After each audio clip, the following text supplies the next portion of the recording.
আসসালামু আলাইকুম এভরিওয়ান, সবাই কেমন আছেন? আশা করি আল্লাহর রহমতে সবাই ভালো আছেন। স্বাগতম জানাচ্ছি নতুন একটা ভিডিওতে। আজকে রান্না করব গরুর মাংস দিয়ে আলু ঝাল ঝাল করে রান্না করব। আশা করি ভিডিওটা দেখবেন, ভালো লাগবে। তো দেখতে থাকুন আমি কিভাবে হাতে মাখিয়ে গরুর মাংস রান্না করি। তো আমি এখানে 1 কেজির মতো মাংস সহ ধুয়ে ভালোভাবে পানি ঝরিয়ে নিচ্ছি। আর এখন 2 চামচ আদা বাটা, 1 চামচ রসুন বাটা, 1 চামচ জিরা বাটা, 1 চামচ রাঁধুনি মশলা আর 1 চামচ হলুদের গুঁড়া, 2 চা চামচ মরিচের গুঁড়া, 1 চামচ ধনিয়ার গুঁড়া। জালের পরিমাণটা আপনাদের পছন্দ অনুযায়ী দিতে পারেন। আর এখন 1 কাপ পেঁয়াজ কুচি দিয়ে দিলাম, তেজপাতা, দারুচিনি, এলাচ, লবঙ্গ দিয়ে দিলাম। আর পরিমাণ মতো সয়াবিন তেল দিয়েছি, যেহেতু এটা কোরবানির গরুর মাংস, তেলের পরিমাণটা একটু কম দিয়েছি।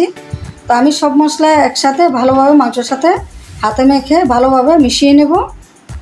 তো মাংসটা ভালো করে মিশিয়ে প্রায় 10 মিনিটের মতো রেখে দেব। এখন চুলা বসিয়ে দিয়েছি, এখন ডেকে দেব।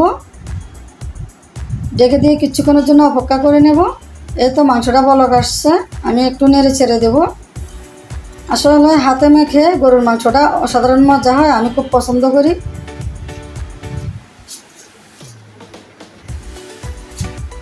আমি ডেকে দিয়ে আরও কিছুক্ষণ জন্য রান্না করে নেব। মাংসটা প্রায় কষানো হয়ে গেছে। আমি কোনো প্রকার আলাদা কোনো পানি অ্যাড করিনি। মাংস থেকে যে পরিমাণে পানি বের হয়েছে উঠে দিয়ে মাংসটা কষিয়ে নেব আমি। আর তেলটা উপরে বেশি উঠেছে।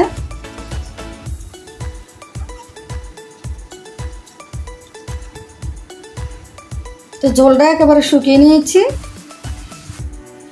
তো আমি এখন কিছু সামান্য গরম পানি দিয়ে আবার কিছুক্ষণ কষিয়ে নেব, যাতে মাংসটা ভালোভাবে সিদ্ধ হয়ে যায়। আর মাংসতে কোনো প্রকার ঠান্ডা পানি অ্যাড করা যাবে না, ফুটন্ত গরম পানি দিতে হবে, তাহলে মাংসের স্বাদটা দ্বিগুণ বেড়ে যাবে আর খেতেও মজা লাগবে। তা আমি আরও কিছুক্ষণ ডেকে দিয়ে রান্না করে নেব।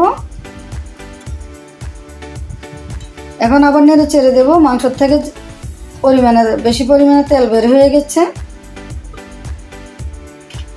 আরও কিছুক্ষণ ডেকে দিয়ে রান্না করে নেব আমি।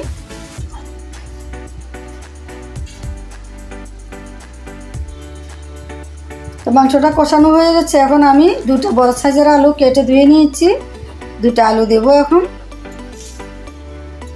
তো মাংসের সাথে নেড়েছে আলুটা ভালোভাবে মিশিয়ে নেব আমি। আর গরুর মাংসের সাথে আলু দিলে খুবই মজা হয়, খেতে খুব ভালো লাগে। জালের পরিমাণটা আমি একটু বেশি দিয়েছি, আপনারা আপনাদের পছন্দ অনুযায়ী দিতে পারেন। আর জালটা আমি বেশি পছন্দ করি, তাই গরুর মাংসতে ঝাল না দিলে ভালো লাগে না। তো মাংস আর আলুটা ভালোভাবে কষানো হয়ে গেছে।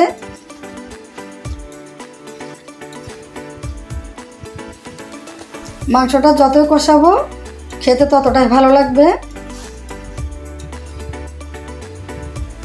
তো ঝোলটা একেবারে শুকিয়ে নিয়েছি। এখন আমি ফুটন্ত গরম পানি দেব, 2 থেকে 3 কাপের মতো। ঠান্ডা পানি দেওয়া যাবে না, গরম পানি, ফুটন্ত গরম পানি দিতে হবে।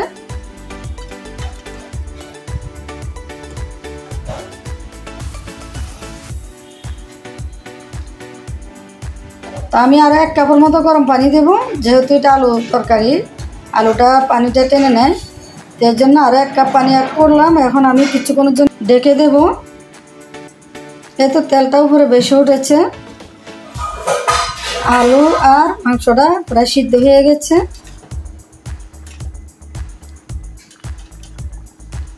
কালারটা কত সুন্দর দেখাচ্ছে, অনেক সুন্দর একটা কালার আসছে। তো এখন আমি টালা জিরার গুঁড়া 1 চামচ দিয়ে দিলাম। আর এই জিরার গুঁড়াটা দিলে মাংসের থেকে আলাদা একটা ফ্লেভার আসে আর খেতে খুব ভালো লাগে। তো হয়ে গেল আলু দিয়ে আমার মাংস রান্না, ঝাল ঝাল মাংস রান্না।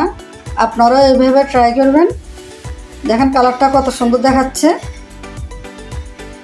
অসাধারণ কালার। গরম গরম ভাতের সাথে খেতে অসাধারণ মজা লাগে।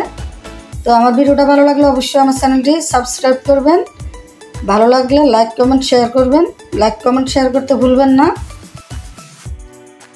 তো এখন আমি গরম গরম ভাতের সাথে খাবো।